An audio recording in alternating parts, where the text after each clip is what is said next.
Josh Kelly completely outclasses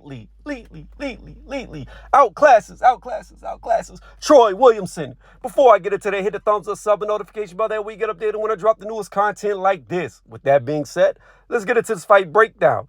I want to say this first and foremost before I get into the fight breakdown. Guys, I'm sorry for dropping this update so late after the fight. Unfortunately, I'm in America. They're in Britain. Time zone difference. So I was working.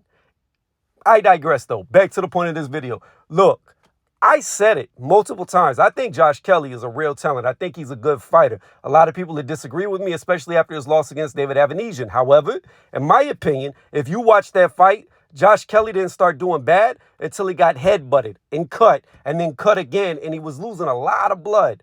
But let me get off that fight and talk about his fight. Troy just could not hit Josh. He just could not hit him. He could not find the mark. Josh's movement was just too good. The one thing that I don't like that David Avanesian did take advantage of at times in their fight, his only loss, David was able to get in on Josh because Josh likes to leave his hands down. And this fight against Troy, he left his hands down a lot. He's a very slick boxer. He likes to be agile, evade, get out the way. However, his guard, most of the time, is not in range to guard himself, meaning that his hands are always low. They're not up by his chin. Now, Troy wasn't skilled enough or fast enough to take advantage of it because he would swing wildly, miss Josh wildly, and Josh would come back and hit him with counter shots. And that was pretty much the story of the whole fight. It went to decision.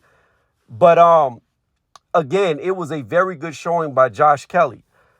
But he's got to work on his guard. It doesn't matter how elusive you are, especially with the movements that he does, because he likes to duck real low. And whenever you fight a guy who's shorter than you, like David was shorter than him, and before I get into that, the reason why I keep bringing up this fight is because you're supposed to learn from your mistakes. And while Josh does look a lot better to me, he's still making some of the same mistakes he made in that fight. So back to what I was saying. Whenever he was ducking real low, shorter guys can hit you. Whereas guys your own stature or taller than you, it's harder for them to hit you when you get low. When you get low against shorter fighters, you give up your height advantage. So you've got to incorporate different movements than bending at the waist or bending at the knees, especially against shorter fighters. So keep your hands up. Again, that's the biggest flaw that I see for Josh. Other than that, he's got pinpoint accuracy. His counterpunching was on point. His speed is on point. He just doesn't have a lot of power. That's his main downfall. Now, you don't have to win with power. You can win by outboxing people all day, but I don't know what it is. I don't know if he cuts too much weight to make weight, or he's just one of them guys, kind of like a Devin Haney, who can box real well, but just wasn't blessed with power. I would like to see him try to work on his power more, plan himself more, especially whenever he's dominating a guy, outclassing a guy.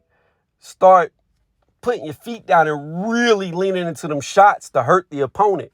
Because eventually you're going to come against a guy who can keep up with your movement like David was keeping up with his.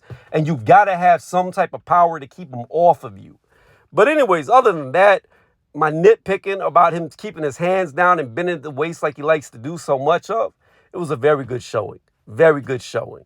Let me know what y'all thought about the fight in the comment section below. And if I was not detailed enough because I didn't do my round-by-round breakdown because I didn't have a piece of paper to write on, let me know and I'll correct it in the future where I do these videos like I always do these videos. Anyways, y'all have a good day.